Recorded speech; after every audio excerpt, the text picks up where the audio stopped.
Hi friends, welcome back to our channel. ನೋಡಿ, ಯಾವಾಗಲೂ machine, ಬಟ್ಟೆ, ಕತ್ರಿ, ಟೇಪು ಅಂದ್ಕೊಂಡು ಬರ್ತಿದ್ದವಳು ಇವತ್ತು ಮಾಪ್ ಇಟ್ಕೊಂಡು ಬರ್ತಿದ್ದೀನಿ ಅಂತ ಹೇಳಿ ಯೋಚನೆ ಮಾಡ್ತಿದ್ದೀರಾ? ಏನಿಲ್ಲ ಫ್ರೆಂಡ್ಸ್, ಅಂದರೆ ನಮ್ಮದು ಟೈಲರಿಂಗ್ ಶಾಪು ಶಿಫ್ಟ್ ಇದೆ ಅಂತ ಅಂದನಲ್ಲ, ಶಿಫ್ಟ್ ಆಗ್ತಿದೆ. ಅದಕ್ಕೋಸ್ಕರ ನಾನು ಇಲ್ಲಿ ಮನೆ ಕ್ಲೀನ್ ಮಾಡ್ಕೊಳ್ತಾ ಇದ್ದೀನಿ. ಅಂದರೆ ನಾವು ಶಿಫ್ಟ್ ಆಗ್ತಿದ್ವಲ್ವ, ಆ ಮನೇನ ಕ್ಲೀನ್ ಮಾಡ್ಕೊಳ್ತಾ ಇದ್ದೀನಿ. ಎಲ್ಲರೂ ಮನೆಯಿಂದ ಶಾಪ್ಗೆ ಹೋಗ್ತಾರೆ, ಬಟ್ ನಾವು ಶಾಪಿಂದ ಮನೆಗೆ ಶಿಫ್ಟ್ ಆಗ್ತಿದ್ದೀವಿ. ಮನೆಯೆಲ್ಲ ಕ್ಲೀನ್ ಮಾಡ್ಕೊಂಡಾದಮೇಲೆ ಮಕ್ಕಳಿಗೆ ಹೋಗಿ ಸ್ವಲ್ಪ ಬಳೆ ತೊಡಿಸ್ಕೊಂಡು ಬರೋಣ ಅಂತ ಹೇಳಿ ನಾನು ಕೂಡ ಬಳೆ ಹಾಕಿಸ್ಕೊಂಡು, ಮಕ್ಕಳಿಗೂ ಕೂಡ ಬಳೆ ಹಾಕಿಸ್ಕೊಂಡು ಬರೋಣ ಅಂತ ಹೇಳಿ ಹೋಗಿದ್ದೆ. ತುಂಬ ದಿನದಿಂದ ನೋಡ್ತಿದ್ವಿ ಟೈಲರಿಂಗ್ ಶಾಪ್ ಶಿಫ್ಟ್ ಮಾಡಬೇಕು ಅಂತ ಹೇಳಿ, ತುಂಬ ಕಡೆ ನೋಡಿ ಕ್ಯಾನ್ಸಲ್ ಮಾಡಿದ್ದು ಸಹ ಇದೆ. ಬಟ್ ನಮ್ಮ ಏನಕ್ಕೆ ಅಂತ ಅಂದರೆ, ನಮ್ಮ ಮನೆಯಿಂದ ಸ್ವಲ್ಪ ದೂರ ಆಗೋದು, ಹೋಗೋದು ಬರೋದು, ಮತ್ತು ಮಕ್ಕಳು ಸ್ಕೂಲಿಂದ ಬಿಟ್ಟಾಗ ಕರ್ಕೊಂಡು ಬರೋದಕ್ಕೆ ಅದಕ್ಕೆಲ್ಲ ದೂರ ಆಗುತ್ತೆ ಅಂತ ಹೇಳಿ ಕ್ಯಾನ್ಸಲ್ ಮಾಡಿದ್ವಿ. ಟೋಕನ್ ಅಡ್ವಾನ್ಸ್ ಕೂಡ ಮಾಡಿದ್ವಿ 1,000. ಬಟ್ ಆದರೆ ಇಲ್ಲ, ಆಮೇಲೆ ತುಂಬ ಯೋಚನೆ ಮಾಡಿ ಇಲ್ಲ, ಇಲ್ಲೇ ಹತ್ರದಲ್ಲಿ ಮಾಡ್ಕೊಳ್ಳೋಣ ಅಂತ ಹೇಳಿ ಕ್ಯಾನ್ಸಲ್ ಮಾಡಿದ್ವಿ. ಇದು ನೋಡಿ, ತುಂಬ ಮಳೆ ಬಂತು ಫ್ರೆಂಡ್ಸ್. ಭಾನುವಾರ ತುಂಬಾ ಅಂದರೆ ಜಿಟಿ ಮಳೆ, ತುಂಬಾನೂ ಅಲ್ಲ, ಜಿಟಿ ಮಳೆ. ಅಂದರೆ ಮಾರ್ಕೆಟಲ್ಲಂತೂ ಕಾಲು ಇಕ್ಕೋದಕ್ಕೇ ಅಸಹ್ಯ ಆಗೋದು ಆ ರೀತಿ. ಬಟ್ ಅನಿವಾರ್ಯ, ಹೋಗಲೇಬೇಕು. ಏನು ಮಾರ್ಕೆಟ್ಗೆ ಹೋಗ್ತಾಯಿದ್ವಿ, ಪೂಜೆ ಐಟಮ್ ಎಲ್ಲ ತರಬೇಕು ಅಂತ ಹೇಳಿ ಮಾರ್ಕೆಟ್ಗೆ ಹೋಗ್ತಾಯಿದ್ವಿ. ತುಂಬಾ ಚಳಿ ಇತ್ತು. ಹೂವಿನ ಮಾರ್ಕೆಟ್ಗೆ ಹೋದ್ರಂತೂ ಕಣ್ಣಿಗೆ ಹಬ್ಬ, ಕಲ್ಲರ್ಫುಲ್, ಎಲ್ಲಿ ನೋಡಿದ್ರು ಕಲ್ಲರ್ಫುಲ್, ಎಷ್ಟು ಚೆನ್ನಾಗಿ ಕಾಣ್ತಿತ್ತು ನೋಡಿ. ಒಂದಷ್ಟು ಹೂಗಳನ್ನ ತೊಗೊಂಡು, ಮತ್ತು ಸ್ವಲ್ಪ ಬಾಳೆಕಂದು, ಮತ್ತು ನನಗೆ ಸ್ವಲ್ಪ ಇದು ಬೇಕಿತ್ತು. ಯಾವಾಗಲೂ ಅಮ್ಮ ತಂದು ಕೊಡ್ತಿದ್ರು ನನಗೆ ದೀಪಾವಳಿ ಕಂಬ. ಅಮ್ಮನ ಮನೆಯಿಂದನೇ ತಂದು ಪೂಜೆ ಗೀಜೆ ಎಲ್ಲ ಮಾಡಿ ಮತ್ತೆ ಕೊಟ್ಟು ಕಳಿಸ್ಬಿಡ್ತಿದ್ದೆ. ಬಟ್ ಈ ಸಲ ಅಮ್ಮ ಬರೋದಕ್ಕಾಗಲಿಲ್ಲ, ಕೆಲವು ಕಾರಣಗಳಿಂದ. ಅದಕ್ಕೋಸ್ಕರ ನಾನೇ ಇಲ್ಲ, ಮನೇಲಿ ಯಾವಾಗಲೂ ಇರಲಿ ಅಂತ ಹೇಳಿ ಊರಲ್ಲಿದೆ. ಬಟ್ ಊರದ್ದು ತರಲ್ಲ ನಾನು ಅಷ್ಟಾಗಿ. ಇಲ್ಲೇ ಒಂದು ತೊಗೊಂಡ್ಬಿಡೋಣ, ಮನೇಲಿರುತ್ತೆ ಯಾವಾಗ್ಲೂ ಅಂತ ಹೇಳಿ. ಹಾಗೆ ಈ ದೀಪಗಳನ್ನ ತರೋಣ ಅಂತ ಹೇಳಿ ಹೋದೆ. ಫಸ್ಟು ಸ್ಟಾರ್ಟಿಂಗೇ ಹೂ ತೊಗೊಂಡ್ರೆ ಎಲ್ಲ ಬಾಡಾಗುತ್ತೆ ಅಂತ ಹೇಳಿ ಫಸ್ಟು ದೀಪ ಮತ್ತು ನಮಗೇನೇನು ಬೇಕು ಸ್ವಲ್ಪ ಐಟಮ್ಗಳು ಅದೆಲ್ಲ ತೊಗೊಂಡು ಲಾಸ್ಟಿಗೆ ನಾವು ಹೂವನ್ನ ತೊಗೊಂಡು ಬಂದ್ವಿ. ಓಕೆನಾ. ನೋಡಿ, ಅವಾಗೆಲ್ಲ 800 ರೂಪಾಯಿ 900 ರೂಪಾಯಿ ಅಮ್ಮನ ಮನೇಲಿ ಇರೋದು ದೀಪಾವಳಿ ಕಂಬ ಬಂದು 900 800 ಕೊಟ್ಟಿದ್ದು. ಬಟ್ ತುಂಬ ದೊಡ್ಡದಿದೆ, ಚೆನ್ನಾಗಿದೆ, ವೆಯ್ಟ್ ಇದೆ. ಆದರೆ ಇವಾಗ ಎಲ್ಲ ರೇಟು ತುಂಬಾ ಜಾಸ್ತಿ ಆಗಿಬಿಟ್ಟಿದೆ. ನಾನು ಇದಕ್ಕೆ ಅವರು 1,900 ಹೇಳಿದ್ರು. ಬಟ್ ನಾನು 1,500 ಕೊಟ್ಟು ದೀಪಾವಳಿ ಕಂಬಗಳನ್ನ ತೊಗೊಂಡೆ. ಅಲ್ಲಿಂದ ಬಂದ್ವಿ. ಎಲ್ಲೂ ಕೂಡ ನಿಂತ್ಕೊಳ್ಳೋಕ್ಕೂ ಜಾಗ ಇಲ್ಲ. ಬಟ್ ಅಂದರೆ ಮಳೆ ಇದ್ದಿದ್ದರಿಂದ ಸ್ವಲ್ಪ ಜನ ಕಡಿಮೆ ಇತ್ತು. ಇಲ್ಲ ಅಂತಂದರೆ ಸಂಡೇ ಬಜಾರಲ್ಲಿ ಅಂತೂ ಕಾಲಿಡೋದಕ್ಕೆ ಜಾಗ ಆಗ್ತಿರಲಿಲ್ಲ, ಅಷ್ಟು ರಶ್ ಇರೋದು. ಬಟ್ ನಮಗೆ ಅದು ಅಡ್ವಾಂಟೇಜು ಆಯಿತು, ಡಿಸ್ಅಡ್ವಾಂಟೇಜು ಆಯಿತು. ಯಾಕಂತಂದರೆ ಮಕ್ಕಳು ಕರ್ಕೊಂಡು ಹೋಗಿದ್ರಿಂದ ಜಿಟಿ ಮಳೆ, ಮಕ್ಕಳನ್ನೆಲ್ಲ ಕರ್ಕೊಂಡು ಹೋಗೋದಕ್ಕೆ ಸ್ವಲ್ಪ ಕಷ್ಟ ಆಯಿತು. ಅದು ಬಿಟ್ಟರೆ ಅದೇ ಬೇರೆ ಟೈಮಲ್ಲಿ ಹೋಗಿದ್ರೆ ತುಂಬಾ ರಶ್ ಇರೋದಲ್ಲ, ಅಷ್ಟೊಂದು ಈ ಸಲ ಹೋದಾಗ ಇರಲಿಲ್ಲ. ಯಾವಾಗಲೂ ನಾವು ಸಂಡೇನೇ ಹೋಗೋದ್ರಿಂದ ಮಾರ್ಕೆಟ್ಗೆ ಟೈಲರಿಂಗ್ ಮೆಟೀರಿಯಲ್ಸ್ ಆಗಲಿ ಏನೇ ಆಗಲಿ ತರೋದಕ್ಕೆ ತುಂಬಾ ರಶ್ ಇರೋದು. ಮಕ್ಕಳು ಕರ್ಕೊಂಡು ಹೋದ್ರಂತೂ ತುಂಬಾ ಹಿಂಸೆ ಆಗಿಬಿಡೋದು. ಯಾಕಾದ್ರೂ ಬಂದು ನಾವು ಏನು ಸಂಡೇ ಅಂತ ಅನ್ನಿಸ್ಬಿಡೋದು. ಬಟ್ ಈ ಸಲ ಸ್ವಲ್ಪ ಅಷ್ಟೊಂದು ರಶ್ ಇರಲಿಲ್ಲ, ಫ್ರೀ ಇತ್ತು, ಆರಾಮಾಗಿ ಹೋಗಿದ್ದು ಬಂದ್ವಿ. ನಾನು ಕೂಡ ತುಂಬ ದಿನದಿಂದ ಹೇಳ್ತಾನೆ ಇದ್ದೆ. ಬಟ್ ಆನ್ಲೈನ್ ಕ್ಲಾಸು ಅಷ್ಟೇ, ಶಿಫ್ಟ್ ಆದಮೇಲೆ ಸ್ಟಾರ್ಟ್ ಮಾಡೋಣ ಅಂತ ಹೇಳಿ ಸುಮ್ಮನೆ ಅದೇ. ಬಟ್ ಶಿಫ್ಟ್ ಆದಮೇಲೆ ಅಂತಂದರೆ ಇಷ್ಟು ದಿನ ಕಾಯಬೇಕಾಗೋದು. ನಾನು ಆಲ್ರೆಡಿ ಡಿಸೆಂಬರ್ 1ರಿಂದನೇ ಆನ್ಲೈನ್ ಕ್ಲಾಸು ಕೂಡ ಸ್ಟಾರ್ಟ್ ಮಾಡಿದೆ. ಇಲ್ಲ ಅಂತಂದರೆ ಇಷ್ಟು ದಿನವರೆಗೆ ವೆಯ್ಟ್ ಮಾಡಿ ಇವಾಗ ನಾನು ಸ್ಟಾರ್ಟ್ ಮಾಡಬೇಕಾಗೋದು. ಇವಾಗ ಪರವಾಗಿಲ್ಲ, ನನಗೆಲ್ಲದಕ್ಕೂ ಅನುಕೂಲವಾಗಿದೆ. ಕಟಿಂಗ್ ಆಗಿರ್ಬೋದು ಅಥವಾ ವೀಡಿಯೋಗಳನ್ನ ಮಾಡೋದಕ್ಕಾಗಿರ್ಬೋದು, ಎಲ್ಲದಕ್ಕೂ ತುಂಬಾ ಅನುಕೂಲವಾಗಿದೆ ಇವಾಗ ಶಿಫ್ಟ್ ಆದಮೇಲಂತೂ. ಈಗ ಮತ್ತೆ ಸೋಮವಾರದಿಂದ ಆಫ್ಲೈನು ಟೈಲರಿಂಗ್ ಕ್ಲಾಸು ಕೂಡ ಸ್ಟಾರ್ಟ್ ಆಗ್ತಿದೆ. ಓನ್ಲಿ ಎಂಬ್ರಾಯ್ಡ್ರಿ ಕ್ಲಾಸ್ ಅಷ್ಟೇ ಇತ್ತು. ಈಗ ಸೋಮವಾರದಿಂದ ಇವತ್ತು ಡೇಟು ನಾನು ಇವತ್ತು ಎಡಿಟ್ ಮಾಡ್ತಾ ಇರೋದು 22 ಅಂತ. ಅಂದರೆ ಬರೋ ಸೋಮವಾರ ಯಾವ ಡೇಟ್ ಸಿಗ್ಬೋದು,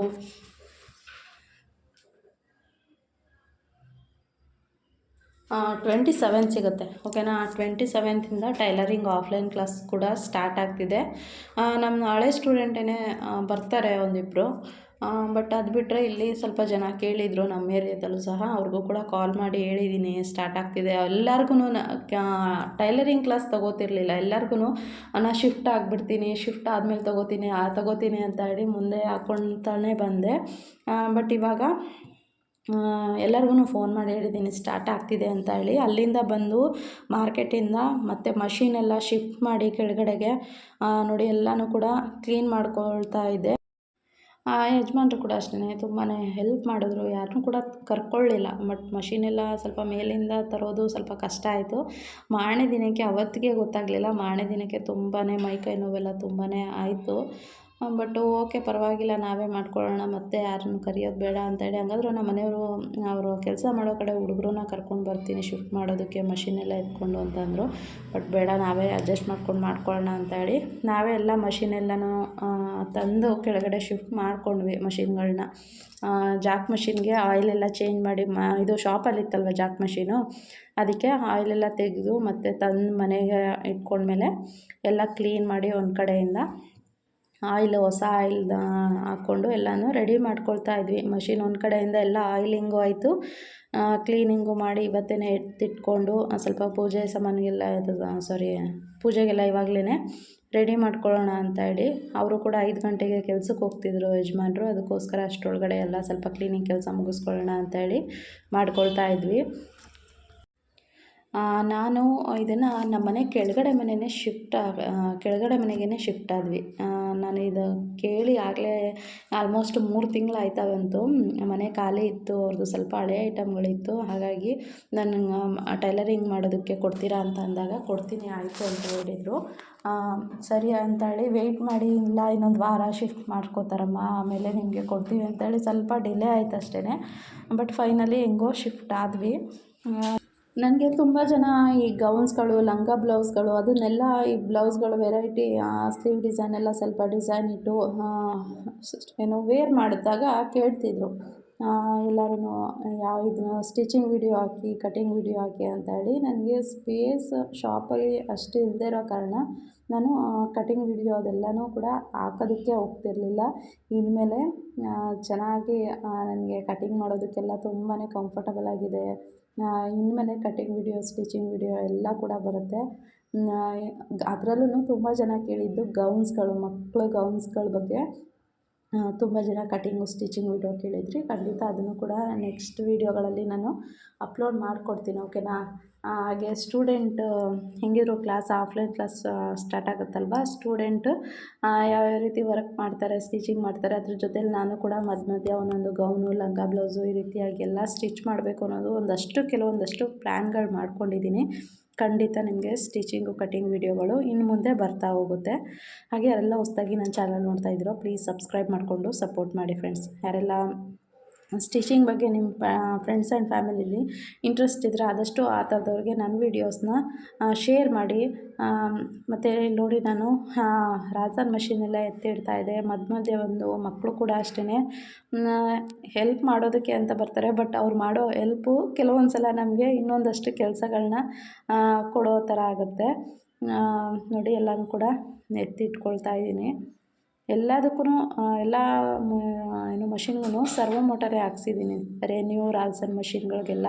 ಹಾಗೆ ಇನ್ನೂ ಒಂದು ಅಮ್ಮನ ಮನೇಲಿತ್ತು, ಸ್ಟಾರ್ಟಿಂಗ್ ನಾನು ಅದನ್ನೇ ಇಟ್ಕೊಂಡು ಶಾಪ್ ಓಪನ್ ಮಾಡಿದ್ದು. ಆ ಮಷೀನು ಸಹ ಅಮ್ಮನ ಮನೆಗೆ ಜಾಕ್ ಮಷಿನ್ ಮೇಲೆ ತೊಗೊಂಡ್ಮೇಲೆ ಆ ಮಷಿನ್ನ ಅಮ್ಮನ ಮನೆಗೆ ತೊಗೊಂಡೋಗಿ ಇಟ್ಬಿಟ್ಟಿದೆ.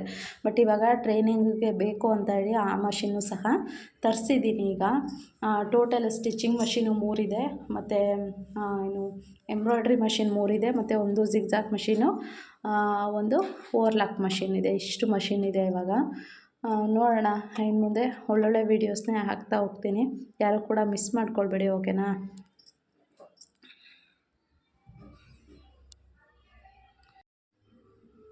ತುಂಬ ಹಳೆಯ ಮಷಿನ್ ಅದು, ನಾಗ್ಪಾಲ್ ಮಿಷಿನು.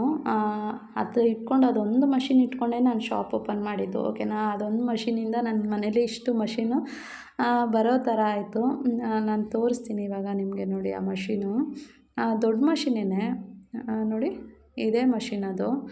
ಈ ಮಷಿನ್ ಇಟ್ಕೊಂಡೇ ನಾನು ಶಾಪ್ ಓಪನ್ ಮಾಡಿದ್ದು. ಬಟ್ ಬಟ್ ತುಂಬಾ ಅಟ್ಯಾಚ್ಮೆಂಟ್ ಇದೆ. ತುಂಬ ಜನ ಕೇಳಿದ್ರು ಜಾಕ್ ಮಷಿನ್ ತೊಗೊಂಡ್ಮೇಲೆ ಈ ಮಷಿನ್ ಕೊಟ್ಬಿಡಿ ಅಕ್ಕ, ನೀವು ಜಾಕ್ ಮಷಿನ್ ತೊಗೊಂಡಿದ್ದೀರಲ್ಲ ಅಂತ ಹೇಳಿ. ನಾನು ಸ್ಟಾರ್ಟಿಂಗ್ ಕಲಿಯೋವಾಗ ನೋಡಿ, ಈ ಮಷಿನ್ ಚಿಕ್ಕ ಮಷಿನ್ ಇದು, ಉಷಾ ಮಷಿನ್ನು. ಇದನ್ನು ಕಲಿಯೋ ಸಂದರ್ಭದಲ್ಲಿ ನಾನು ಟ್ರೈನಿಂಗ್ ಹೋಗ್ತೀನಲ್ಲ ಆವಾಗ ತೊಗೊಂಡಿದ್ದು. ಇದೂ ಅಷ್ಟೇ, ಯಾವುದೇ ಕಾರಣಕ್ಕೂ ಎಷ್ಟು ಜನ ಕೇಳಿದ್ರು ನಾನು ಯಾರಿಗೂ ಕೂಡ ಕೊಟ್ಟಿಲ್ಲ. ಇದಾದಮೇಲೆ ನಾನು ನಾಗ್ಪಾಲ್ ದೊಡ್ಡ ಮಷಿನ್ ತೊಗೊಂಡೆ. ಅದನ್ನು ಕೂಡ ಅಷ್ಟೇ, ಯಾರಿಗೂ ಕೂಡ ಕೊಟ್ಟಿಲ್ಲ. ಯಾಕಂದರೆ ನಾವು ಸ್ಟಾರ್ಟಿಂಗ್ ನನ್ನ ಜರ್ನಿ ಶುರುವಾಗಿದ್ದೇ ಇಲ್ಲಿಂದ. ಇದ್ರ ಜೊತೆಲಿ ಕೆಲವೊಂದಷ್ಟು ಫೀಲಿಂಗ್ಸ್ಗಳಿದೆ. ಇದನ್ನು ಕೊಟ್ಬಿಟ್ರೆ ನಾನು ನನ್ನ ನೆನಪುಗಳ್ನ ನಾನು ಮಾರ್ಕೊಂಡಂಗೆ. ಅದಕ್ಕೋಸ್ಕರ ನಾನು ಯಾವುದೇ ಕಾರಣಕ್ಕೂ ಈ ಮಷಿನ್ಗಳನ್ನ ಎಷ್ಟೇ ಕಷ್ಟ ಬಂದ್ರೂ ಸಹ ಕೊಡೋದಿಲ್ಲ. ನನ್ನ ಕಣ್ಮುಂದೆನೇ ಇರಬೇಕು. ನನ್ನ ಜರ್ನಿ ಎಲ್ಲಿಂದ ಸ್ಟಾರ್ಟ್ ಮಾಡಿದೆ ಅಂತ ಹೇಳಿ ಅದನ್ನ ನೋಡಿದಾಗಲೆಲ್ಲ ನನಗೆ ನೆನಪಾಗ್ತಿರ್ಬೇಕು. ಅದಕ್ಕೋಸ್ಕರ ಹಾಗೆ ಇಟ್ಕೊಂಡಿದ್ದೀನಿ. ಮತ್ತು ನೈಟು ಪಾಪ ನನ್ನ ಶಾಪ್ ಹತ್ರ ಆಂಟಿ ಇದ್ದಾರೆ. ಆ ಆಂಟಿ ಬಂದಿದ್ದರು ಹೂ ಕಟ್ಕೊಡೋದಕ್ಕೆ ಅಂತೇಳಿ. ಹೂ ಬಿಡು ಹೂ ತಂದಿದ್ದೆಲ್ಲ ಕಟ್ಕೊಡೋದಕ್ಕೆ ಅಂತೇಳಿ ಆಂಟಿ ಬಂದು ಸ್ವಲ್ಪ ಹೆಲ್ಪ್ ಮಾಡಿದ್ರು. ಮತ್ತು ಬೆಳಗ್ಗೆ 3 ಗಂಟೆಗೇ ಎದ್ದು, ಬೆಳಗ್ಗೆ 6 ಗಂಟೆಗೆ ಪೂಜೆ ಹೇಳಿದರು, ಪೂಜೆ ಇಟ್ಕೊಳ್ಳೋದಕ್ಕೆ. 7:30ಇಂದ 9 ಗಂಟೆವರೆಗೆ ರಾಹುಕಾಲ ಇದೆ ಅಂತೇಳಿ, ಸರಿ ಅಂತೇಳಿ 3 ಗಂಟೆಗೇ ಎದ್ದು ನಿನ್ನೆನೇ ಆದಷ್ಟು ಒಂದಷ್ಟು ಕೆಲಸಗಳನ್ನ ಮಾಡ್ಕೊಂಡಿದ್ದೆ. ಬಟ್ ಮತ್ತೆ ಬೆಳಗ್ಗೆ 3 ಗಂಟೆಗೆ ಎದ್ದು ಮನೆಯೆಲ್ಲ ಕ್ಲೀನ್ ಮಾಡಿ ಮತ್ತೆ ಎಲ್ಲ ರೆಡಿ ಮಾಡಿಕೊಂಡು, ಬಟ್ ಮನೆಯವರು ಅಷ್ಟೇ ತುಂಬಾ ಹೆಲ್ಪ್ ಮಾಡಿದ್ರು. ಸ್ವಲ್ಪ ಫೋಟೋಗೆ ಡೆಕೋರೇಷನ್ ಎಲ್ಲ ಅವರೇ ಮಾಡಿರೋದು. ಹೀಗೆ ಕೆಲವೊಂದಷ್ಟು ಫೋಟೋಸ್ ಅಷ್ಟೇ ನಾನು ನಿಮ್ಮ ಜೊತೆ ಶೇರ್ ಮಾಡ್ಕೊಳ್ತಾ ಇದ್ದೀನಿ. ಹಾಗೆ ನಮ್ಮ ಸ್ಟೂಡೆಂಟು ಸಹ ಬಂದಿದ್ದರು, ಮತ್ತು ಫ್ರೆಂಡ್ಸ್ ಬಂದಿದ್ದರು, ತುಂಬ ಜನ ಬಂದಿದ್ದರು. ಬಟ್ ನನಗೆ ಸಂಜೆ ಅಷ್ಟರಲ್ಲಿ ಫುಲ್ ಎನರ್ಜಿ ಡೌನ್ ಆಗಿಬಿಟ್ಟಿತ್ತು. ಅದಕ್ಕೋಸ್ಕರ ಸರಿಯಾಗಿ ವೀಡಿಯೋಸ್ನ ಮಾಡ್ಕೊಳ್ಳೋದಕ್ಕಾಗಲಿಲ್ಲ. ಜಸ್ಟ್ ಫೋಟೋ ಅಷ್ಟೇ ನಾನು ಅಪ್ಡೇಟ್ ಮಾಡ್ತಾಯಿದ್ದೀನಿ ನಿಮಗೆ. ಇದಿಷ್ಟು ಈ ವಿಡಿಯೋ ಫ್ರೆಂಡ್ಸ್. ಇವತ್ತಿನ ವಿಡಿಯೋನ ಇಲ್ಲಿಗೆ ಎಂಡ್ ಮಾಡ್ತೀನಿ. ನೆಕ್ಸ್ಟ್ ವಿಡಿಯೋ ಜೊತೆ ಸಿಗ್ತೀನಿ. ಟೇಕ್ ಕೇರ್, ಬಾಯ್.